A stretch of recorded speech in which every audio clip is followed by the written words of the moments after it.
मलक दानिश का वजीर अलीज पंजाब मरियम नवाज से गली मोहल्लों के दौरे का मुतालबा।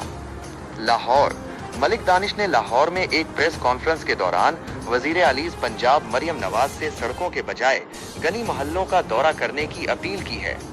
उन्होंने कहा कि वजीर अलीज को सड़कों पर विजिट करना छोड़कर गली मोहल्लों में भी लोगों की परेशानियों का जायजा लेना चाहिए।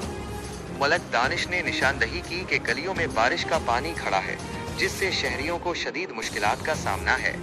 उन्होंने खास तौर पर बादामी बाग और मिस्री शाह के इलाकों का जिक्र करते हुए कहा कि वहां भी सूरत हाल का जायजा लिया जाना चाहिए।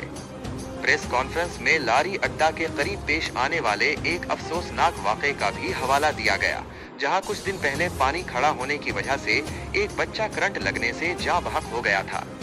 मोहल्लेदारों ने भी वजीर अलीज पंजाब मरियम नवाज से गुजारिश की है कि वो एक बार गली मोहल्लों का विजिट करें ताकि उन्हें जमीनी हकाइक का अंदाजा हो सके।